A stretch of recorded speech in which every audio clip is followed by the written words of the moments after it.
Many young people in Connecticut are at risk of not graduating high school or are not currently working or in school. That's according to a new report on Connecticut's Unspoken Crisis. It found that nearly 1 in every 5 young people is either at risk or disconnected. In response to the report, the Connecticut Conference of Municipalities held a series of conversations addressing these issues. Hartford Mayor Luke Bronin was part of one of those conversations.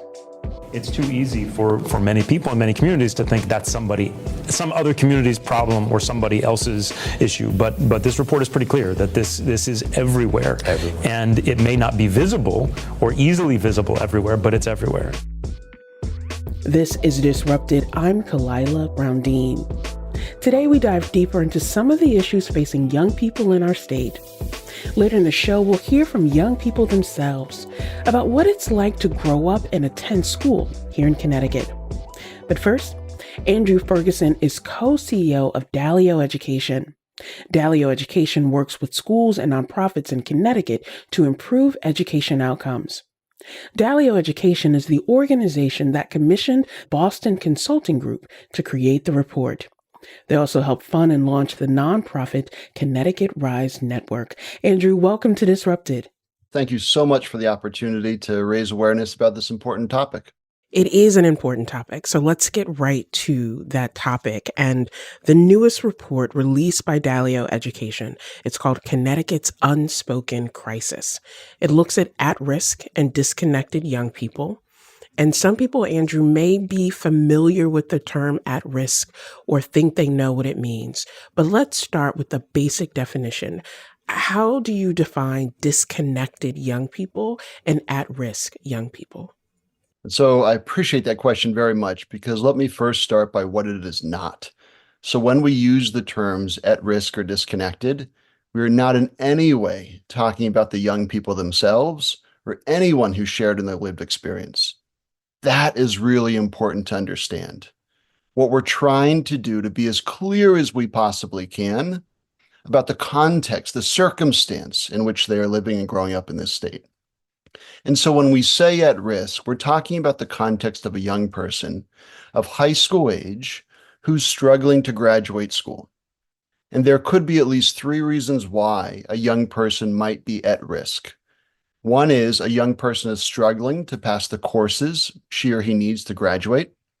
Second is they may be chronically absent, struggling with attendance. Or third, struggling with suspensions or expulsions, or any combination of all of the above. That's what it means to be at risk of graduating high school in Connecticut. Disconnected, again, it's not about the young person themselves, but it's the context.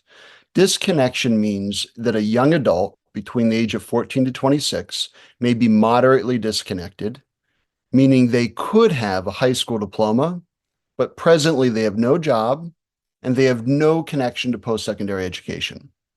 That would be moderately disconnected. Severely disconnected, the second subgroup. That would be a young adult who may presently be incarcerated or has already dropped out of high school entirely with no diploma or GED or equivalent credential, and certainly has no job. I appreciate you thinking about not just what the terms mean, but the impact of the terms themselves. And Andrew, as you well know, unfortunately, these terms have often been used in such a pejorative way that it almost ascribes a destiny upon these young people to say, you are at risk for failure and there's nothing that can be done. And this report is very intentional to talk about the context, the situation, and how it's playing out across Connecticut. Share with our listeners a few of the findings of the report that you found alarming or surprising as you think about situation and context. Absolutely. So look, what the facts say, what this research demonstrates is that we in Connecticut have a statewide unspoken crisis when we think about our young people, 14 to 26 years of age, all of whom have incredible potential and aspiration. And yet 1 in 5, 119,000 young adults are at risk of not graduating high school or have already disconnected from education and employment. 1 in 5. Every town in this state. Just imagine that. right? That is at least 2 Yankee stadiums filled to capacity and then a little bit more in Fenway Park. Imagine how expansive that is. 119,000. 56,000 of the 119,000 are young adults of high school age. That's 1 in 3 of our entire high school age population in this state. 63,000 have already disconnected from education and employment. We have a statewide crisis. We have incredible untapped potential of young people, and it's up to us to meet them where they are to help them achieve it. It is a staggering number to say 1 in 5, 119,000 young people. It is a staggering number for any state, but particularly, Andrew, for a state like Connecticut, which is a relatively small state. It's overwhelming to think about that number. This is not just a problem for urban areas. It's not just a concern in the central cities. Every town in this state is facing this. What do you think about that idea that, look, let's not say this is an urban problem, it's a statewide problem? How have you seen that data point maybe have an effect on how people respond to the report? So that's exactly right by the facts. And so this statewide crisis is as much about Thompson, Connecticut, Sprague, Connecticut, Stanford, Connecticut, Bridgeport, New Haven, Waterbury, Groton, New London, right? I can keep naming 169 towns because the truth is all are part of this. And it does require that we in Connecticut work together to meet the needs of our young people across this state in every town. That is incredibly important that people understand that truth. We were intentional about calling this a crisis and an unspoken one, or unseen or unheard. And we were intentional about that because as much as it is a crisis, it's also not well understood. Folks are not aware enough about the truth of this crisis, about the report and what it says. And so we believe deeply that, to your very point in question, we have to do what we can to raise broad public awareness and understanding about the reality of these facts, about the every town, about 1 in 5, so that people understand with the basic belief that if people understand, more will care. If more care, there'll be greater will, to your point, to work together in this state to support our young people. There will be people who read this report or hear our conversation. They'll hear those data points and they will be shocked. And the natural question will be, why? Why do we have so many young people in this state who are at risk or disconnected across the entire state? What does the report say about the why behind these data points? The causes are many, and they relate to growing up in poverty, being exposed to traumas, experiencing housing instability, moving across high school and town boundaries twice or more times, right? And other factors. What I've just named are all a set of realities that far too many young people in this state are experiencing. And here's the other thing. We know right now in this state who is living in poverty, who is exposed to trauma, who doesn't have a home to sleep in tonight, right? Who is struggling with access to a good diet and food, who is moving high schools so frequently. We know that. We can see this before a young person disconnects in the vast majority of cases. And so this is one of those crises in a world that's filled with crises. This is one of those that we can actually address if we decide to work together and if we rise to our responsibility. I hear in what you just said, Andrew, a moral imperative that we know that there's a problem. We know the sources or the contributing factors because they are so interconnected and nested. We know those factors. And so there is a moral imperative to do something, to acknowledge it, but to not just sort of shake our collective heads and say, oh, that's so unfortunate, to actually do something. Beyond the moral imperative, one of the things that I think is critical in this report, or not beyond the moral imperative, but in conjunction with the moral imperative, is that the report says there is a detrimental economic impact on this state. So it's not enough to say this is just this person and their situation. There is a collective economic impact. What is the economic consequence of having so many youth who are identified early on as disconnected or at risk? And I'll speak to the economic case in just a moment. But first, the moral case that you talk about, I can't help but start with that because, look, I started my career, I started the mission of my life as a school teacher in New Haven. And so every data point I cite, I think of the young person that I still know well, who's now 27, 28, 29, far bigger than I am, right? I do everything I can for that young person not to call me Mr. Ferguson, and yet she or he still does, right? There is a moral case to lean in, to do everything you can, whoever you are in this state, whatever your position, whatever your power. There is a case to care, a case to love. But if that doesn't persuade you, here's the economics, right? This crisis is enormously costly for Connecticut. Today, if we continue to do nothing in response to this crisis, if we don't address it, if we continue to have 63,000 young adults in this state disconnected from education and employment, that is costing us today. That is allowing us to leave on the table $750 million a year. A year. Let me explain that number. $400 million is the economic cost of what we Connecticut taxpayers are paying today and pay every year to support the 63,000 young adults who are disconnected. It's the cost we pay in incarceration. It's far more expensive to incarcerate a young person than it is to educate a young person in the state. It's the cost we pay for social safety net services, the cost we pay for Medicaid, $400 million. Second is the future benefit or the opportunity cost, $350 million.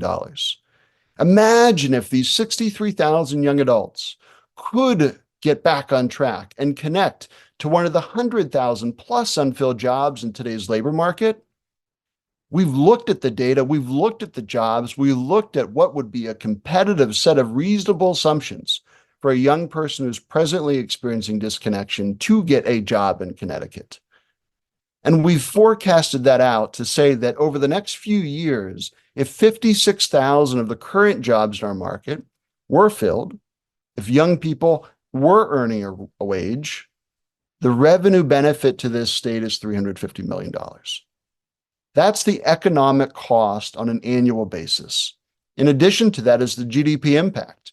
If those very jobs were filled by these young adults, these workers in Connecticut, the benefit economically to Connecticut is $5 billion a year.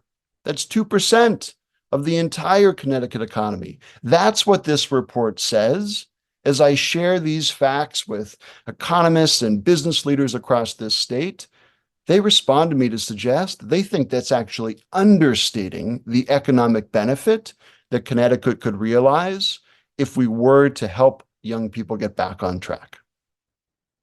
I'm listening to you go through the imperative, go through the impact.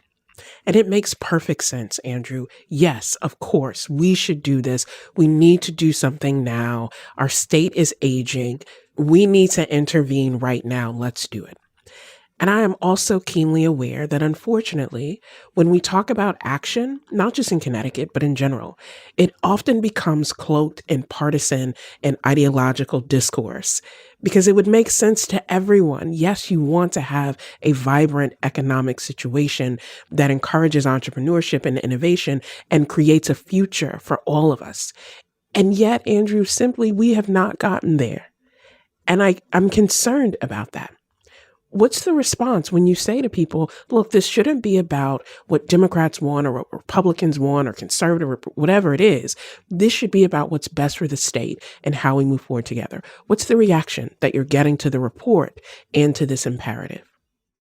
So let me start with hope, right? Where I have hope as someone who, again, has been a school teacher, who's worked in state government, who's devoted his professional life to this very work. I have hope because I know that in nearly every community in this state, there are heroes today who have devoted their lives to helping young people succeed. Those heroes are in the form of teachers, they're in the form of youth development professionals, they're in the form of nonprofit leaders, they're in the form of mayors and municipal leaders and staff, right? There are people today that are making an incredible difference for young people who are succeeding, who may be at risk, or have already disconnected. We have examples of what is working. And so I derive a lot of energy and hope from that reality. In addition to that, as you know, I'm trying to do everything I can with my colleagues and others to raise awareness to say, we need to reach the folks who are persuadable but have yet to be persuaded that this crisis impacts them too.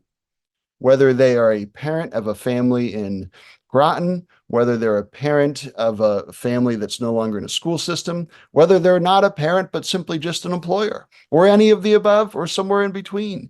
We have to make the connection that this matters to them as well, so that they see the reality of this crisis and they see how they can lean in to be supportive of it.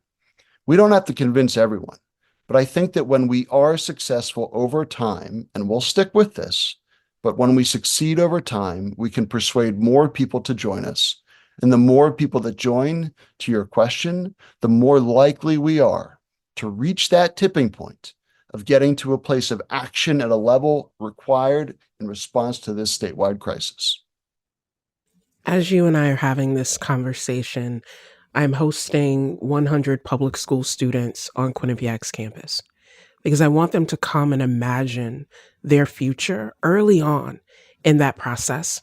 But I also want their teachers to know how much we appreciate the hard work that they do every day, and work that is often getting harder and is not supported in terms of the totality of how they are helping our young people navigate.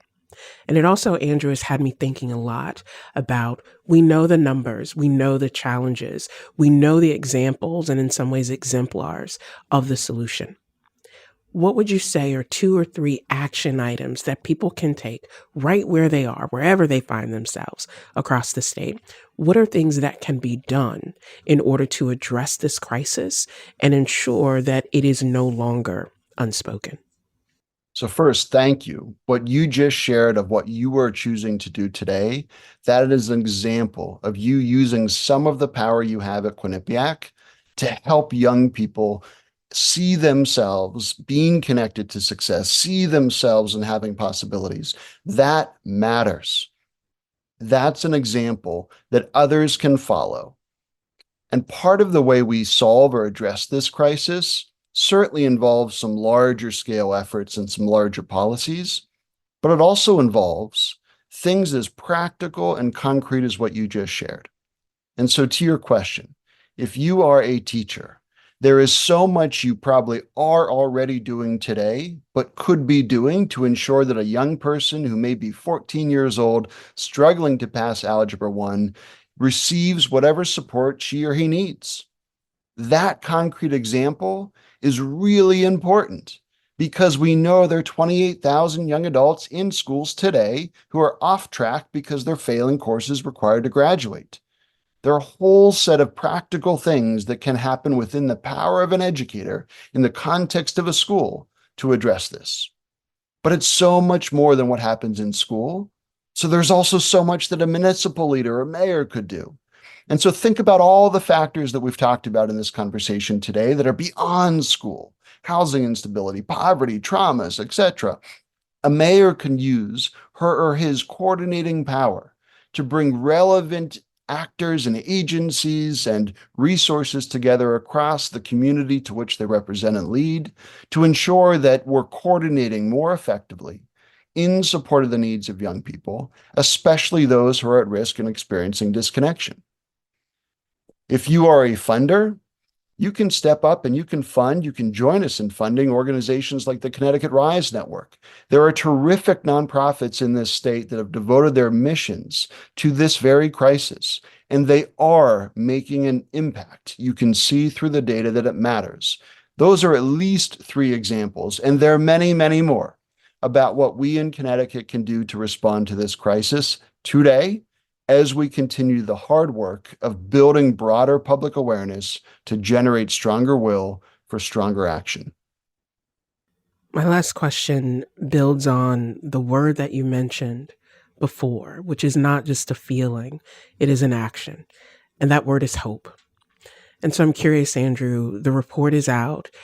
You've been going around the state in conversation and most importantly, in partnership with a lot of organizations' community-based efforts to get the word out. What is next for Dalio Education in this vein of really improving the lives of young people in Connecticut? So the report came out in October, and so we are now almost 2 months into this work. And what is next is more of what we have been doing. In other words, to raise awareness about an unspoken crisis, we have to stay on the trail of raising awareness, being in community, working with organizations like the Connecticut Conference of Municipality, working with so many other organizations and their platforms and their networks and their communities to try to raise broad awareness of this crisis. Again, with the belief that when people understand, people will care. When they care, they'll act. And so we believe deeply that we need to continue in raising that public awareness. Part of that effort will be we have additional research that in the new year will be released.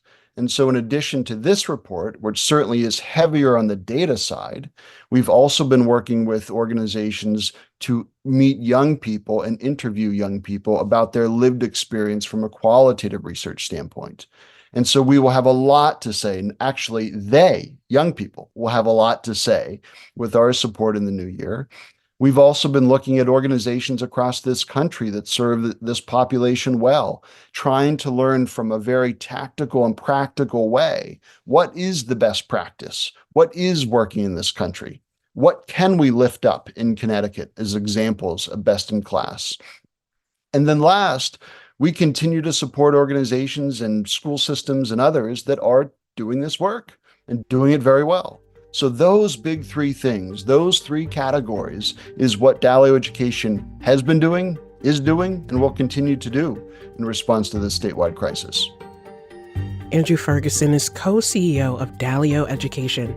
Its latest report is called Connecticut's Unspoken Crisis. Andrew, thank you for all that you do. Thank you, and I appreciate the opportunity to share with your listeners today. Coming up, we'll hear from Connecticut's young people. They'll offer their reactions to the report. As a person who comes from the Dominican Republic and sees the lack of opportunities for an education compared to here, I'd honestly think kids will be more engaged. This is Disrupted. We'll be right back.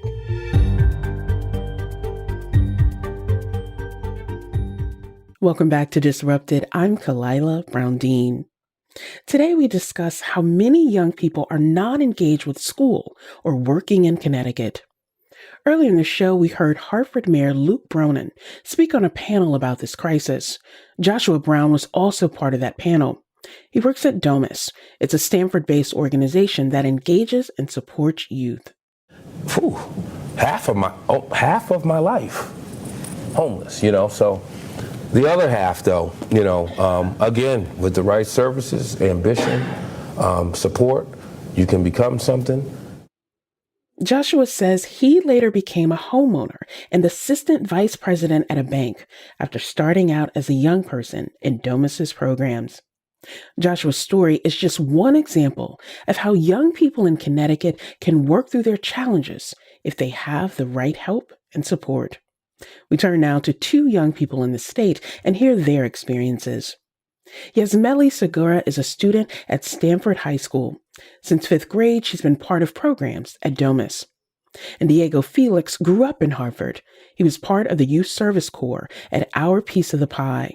It's a Hartford-based nonprofit that educates and supports young people. Yasmeli and Diego, welcome to Disrupted. Thank you. Yeah, thank you. How you doing? I'm great, and it's good to talk with both of you today. Yasmeli, let's talk with you first, because you moved to the United States from the Dominican Republic when you were young. Yes. And I imagine that had all kinds of challenges and adjustments that you had to make. What would you say was the biggest challenge for you moving to the U.S.? The biggest challenge for me moving to the United States was honestly the language and stuff like that, because I came not knowing how to speak English or anything like that. So it was kind of hard for me to communicate with teachers in school or just my peers, even at home, because it was a whole new family for me. My mom was married and her husband had kids, but they didn't know how to communicate with me because they only spoke English and I only spoke Spanish. So it was kind of hard, like even at your own household, not being able to like communicate with someone who you're basically calling your siblings. You know what I mean? And it can sometimes be hard to figure out, where do I fit, right? If I'm struggling at Right. school, I'm struggling at home, where do I fit? Diego, you grew up in Hartford, in the north end of Hartford, I believe. And although there was not the adjustment of moving to the United States, I imagine that growing up in the north end had its own set of challenges of deciding, where do I fit or where do I want to be? What was it like for you growing up in Hartford?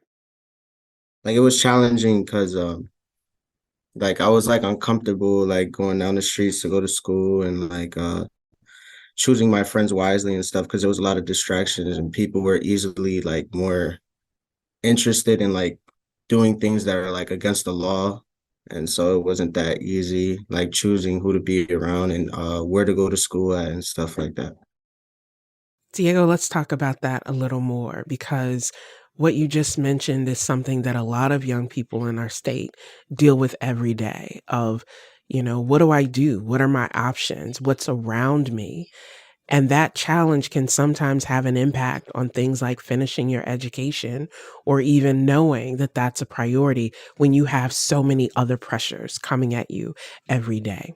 Share with us your own path to finishing high school, because you had some challenges, but we are very proud of you because you were Yeah. able to get the support to work through them. What was the big challenge for you in finishing high school? Well, the challenge for me growing up, I was easily distracted. So I would like, I had a lot of peers in high school that would like, throw me off, and I would always get kicked out of class, or they would persuade me to like, oh, come on, let's ditch school and stuff. And, like I wasn't thinking right at the time. So I would like make bad choices. But, actually I had a son like 3 years ago while I was in high school. So I had to drop out and, I was working. I didn't really have the mindset of school at the moment, but then I joined the youth service corps and they got me back on track to getting my high school diploma. So I appreciate coming here and knowing all the people here because they motivated me to do the right thing and stay in track. Diego, I want to congratulate you because you earned your high school diploma. You created something for yourself and for your son.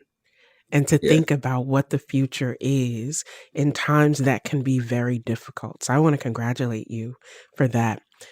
Esmeli, Diego mentioned how for him it was helpful to be a part of an organization that could encourage him to see opportunities and support him that wasn't just about your family or your school or your neighborhood.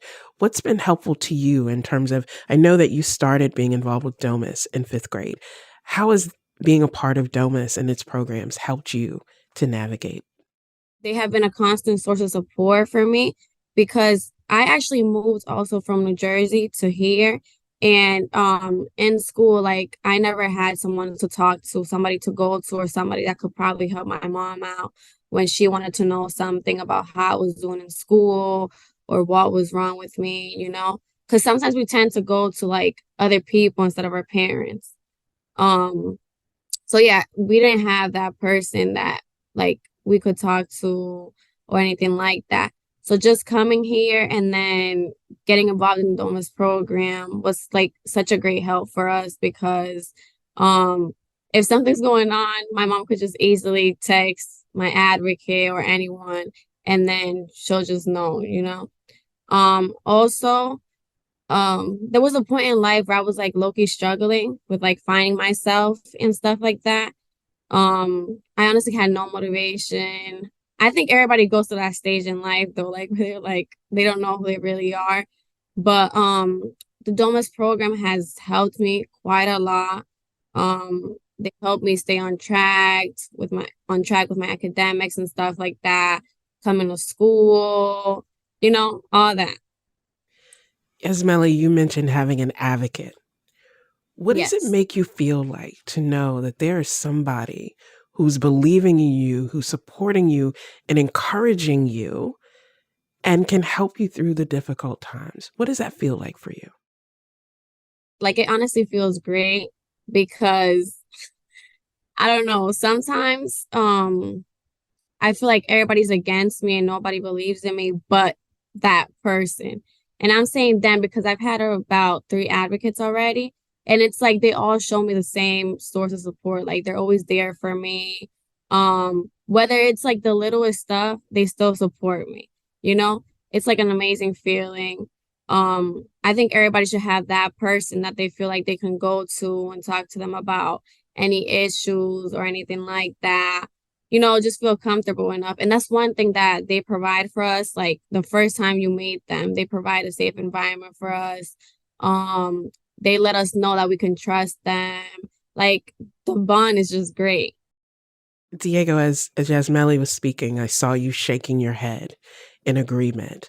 And I wonder if you have that same experience of, here is someone that I can go to with questions, not just about school, but about life. And I can say when I'm feeling vulnerable, when I'm uncertain, and know that it's this trusting place where they will believe in me and support me and not judge me. Have you had that same experience with Youth Service Corps and the other pieces that you have? And if so, what does that mean for you?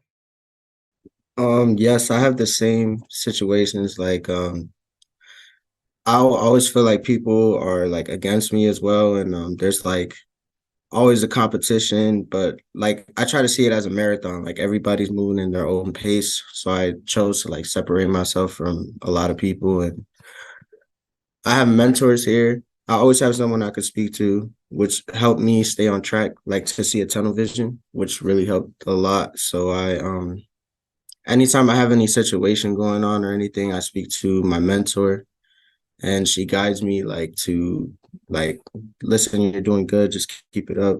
Like there's always more to life, you know what I mean? Because I always I set milestones for myself, but I'm never like fully satisfied. I always want to keep going. Like, oh, I completed this, let me do something else. I want to be a jack of all trades, you know?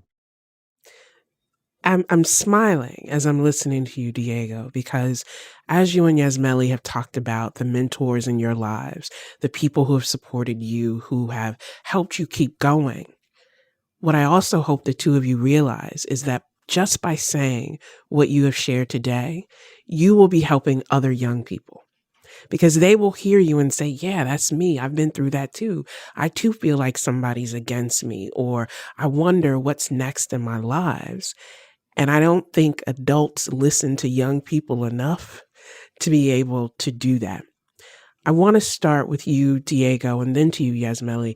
We've been talking in this show in another segment about this new report about disconnected youth in Connecticut and the challenges young people face in either completing high school or seeing a path forward because of all kinds of factors. And they say that 19% of young people in Connecticut are either at risk or disconnected. Diego, when you hear that number, right, 19%, which is about 1 in 5 young people in the state, are you surprised by that? Like, how do you respond when you hear that number? Honestly, like my response is like, it's shocking because like I wish it was like a higher demand that more people wanted to, you know, like finish school and, you know, be excited to go to school, find an education and stuff. But there is a lot of distractions and like things going on in the real world that throws a lot of people off. Like sometimes there's like they want to tell an adult or someone they can look up to, but sometimes it sounds like an argument. You know what I mean? Like a younger person coming up to a older adult, it could sound like an argument. So it would make them like uncomfortable to talk about it and make them want to succeed in life. So it's not always easy for everyone. So like I wish there was more opportunities for people to like realize like, hey, don't give up. There's always something you could do to get you back on track. Like especially like in Hartford, there's a lot of like stuff that kids see going to school, getting out of school, and they're like they think that's the lifestyle that they have to be a part of, and it's not even the case. There's plenty of opportunities out there, and I wish that youth, you know, take advantage and doing their research and figuring out life for themselves because there's beautiful things to do here. Coming up, more from Connecticut's young people. They'll talk about their hopes for the future. I want to build money, save money, hopefully own a home and a car and have something in my name so I can pass it down to my son's name and then he can have it. This is Disrupted. Stay with us.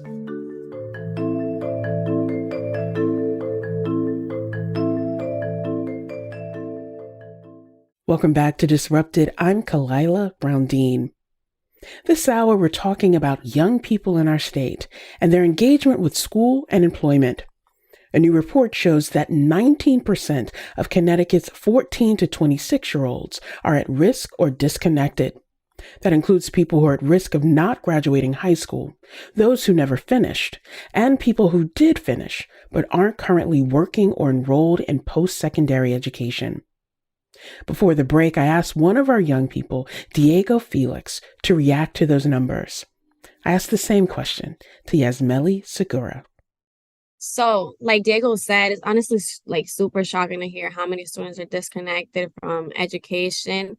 And as a person who comes from the Dominican Republic and sees the lack of opportunities for an education compared to here, I honestly think kids will be more engaged. But I think that the reason to this might be because of the lack of engagement in the learning process and just some teachers not providing a supportive and engaging learning environment. Making the kids want to give up and, question themselves on why they're there. I personally had an issue with not wanting to go to a certain class because of this reason, because I'm not learning anything. So why would I just sit in a class for 90 minutes clueless, But my advocate has always pushed me into knowing that that shouldn't be an obstacle to me not going to class or anything like that. Additionally, to offer me extra help or just teaching me other ways that I can get the hang of what they're teaching me in that certain class. What I hear from both of you is that there are a lot of things that young people deal with that have nothing to do with school, but have an impact. And right. Whether it's challenges at home, in the neighborhood, your own sense of well-being, that we have to account for that and figure out what we can do differently to better support young people, to bring young people together, and to let them know that they're not alone. That whatever they're feeling, whatever struggling, you're not alone and there are people who want to support you. Diego, what would you say to, you're an adult, so it's not what would you say to adults? What do you say to people who are in positions to make decisions about young people? What would you say to them that they need to know or that they need to do to really help young people succeed? I feel like if an adult is in position, I feel like they should always be humble about it and go to a youth or a young person and explain to them hey, you want to get your life together. You want to do the right thing because 5-10 years from now, you could be doing the wrong thing or you could be in the wrong situation. There's always things you should focus on while growing up at a young age, going to school and doing your homework and stuff, researching what you want to do for your life as you grow. Because when I grew up, I always had I was always thinking of different things to do. Let's say I wanted to join the military, and then a month later I want to be a firefighter, and then 2 months later I want to be a police officer. There's a lot of things out there to think about that you could do to make the world a different place, a better place, and just make sure the adults let the youth know that there's plenty of things to do, and just do it in a humble manner because some people are oh, he's trying to show off at me or he's trying to big dog me or something. Just calm manner and everything will be good. And I think, Diego, to that point, adults have to share their stories and their journeys more. Because I think a lot of times we tell young people, oh, just do this, and everything will be okay. And we don't tell about the struggles we've had. We don't talk about the failures that we've had so that people know life isn't always easy. It's not always straight line. But when you can share your stories, then people know, okay, you did that. I can do it too. And it doesn't have to be perfect to have value and worth. Yasmeli, what do you say to people who are in these positions, whether it's teachers or people leading community groups? What do they need to know about how to support young people? To be honest, I don't really know because the people that have personally helped me, I don't want to use the word perfect, but they honestly are perfect. Like my advocate personally, like she's young, so she has a lot that she can like relate to us to. And it's just like it just feels so safe that I can come to her about like boy problems or like girl issues that I'm going through, you know, and she's just like telling me all the time like it's okay. She tells me like that she probably went through that same situation and how she handled it herself, you know. So I don't know. But with like, that's just with the advocates, but like at school with like guidance counselors and stuff like that, I think that they should like be more open and stuff like that and reassure us that what we're doing is just like it's not something major that we should like feel so bad about and put that pressure on us like, oh, like we're like a failure or something like that. Because we're all living, you know, this is everybody's first time living. So I love that you said that we're all living. And given how important your advocates have been to you and how supportive they've been to you, do you think we should do more of that? That we should give more resources or make more counselors and social workers and other people available so that the experiences that you and Diego have had, positive experiences with your programs, more young people could have that? Do you think that would help? I think it would help. When I hear the word social worker though, it's kind of scary. And I think not only for students, but for parents as well, because they're like, oh shoot, like the school is getting involved and stuff like that. But yeah, I think we should have more advocates in schools and stuff like that. I wanted to add to what Diego had said a little earlier, when he was like that kids sometimes feel embarrassed to come to school for whatever reason it is.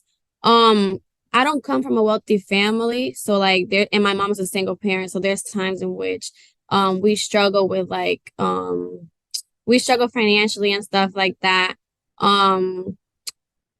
And like Domus has always been there to help, just always gives us a hand. I remember this time during COVID and stuff like that, we had no idea how we were gonna have our next meal. And my advocate would like bring us a bag of food with a gift card every week. So we appreciated that a lot. Also for Christmas, my mom didn't know how she was gonna get our gifts.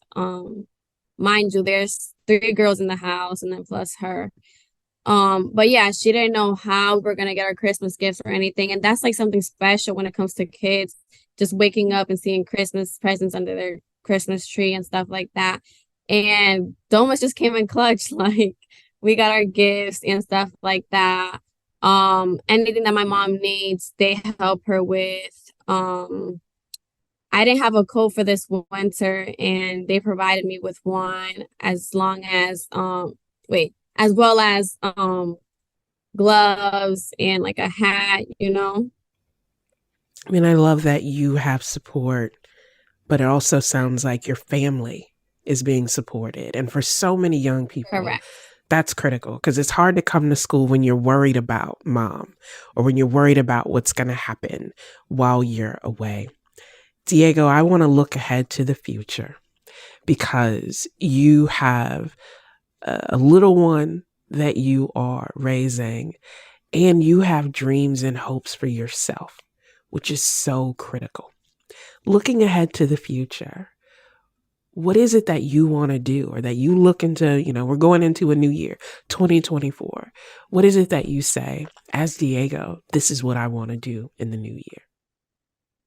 Well, like as I said, like when I was younger, I always was confused on what to do or get into in life. So I would always like look up like, like police officer or like military and all that stuff. And Well, I actually was doing security about a year ago. I'm currently doing an internship in OPP as security, but right now I'm in Nets. I go to Nets, and it's a tractor trailer school, and I'm learning how to drive 18-wheelers. And I want to do that as a career. I want to go over the road, see new areas, and, just drop loads, pick up empty crates, and just, go back home like months in at a time, because that's like where the best money is. So I want to take the best route for the best money, because I want to build money, save money, hopefully own a home and a car, and have something in my name so I can pass it down to my son's name, and then he can have it, when the time is done. And like, I just want to uh I want to set myself up for my son, because before I had my son, I was extremely distracted and always doing the wrong thing. But once I had him, like, my whole life just switched. Like, I was like, life is not a game. Like, I have a child, like, and I need to make sure that he's all right so I can relax. And, when I get old, just my last time, just, be ready for his future.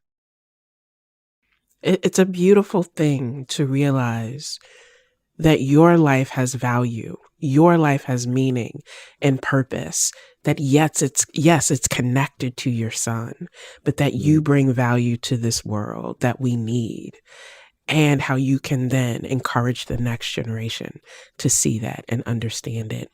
Ismaili, what about you? What are you looking forward to in the next year that you say, this is what I want to do?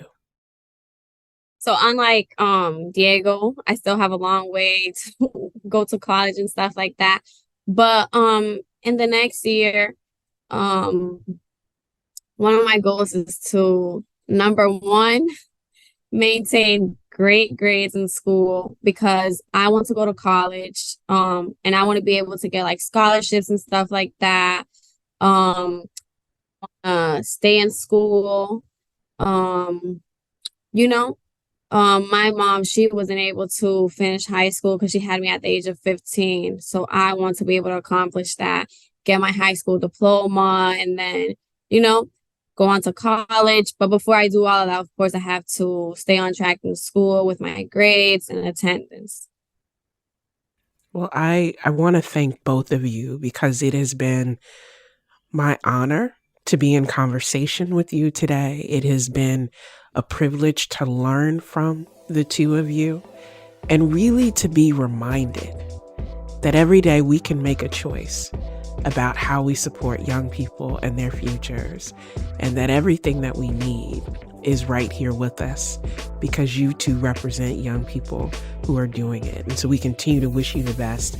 And we also want to thank your advocates and the organizations that you're working with, who show all of us what it means when you put the resources into people who care about our young people and our communities. Ismaili is a student at Stanford High School and is part of programs at Domus. Diego Felix grew up in Harvard.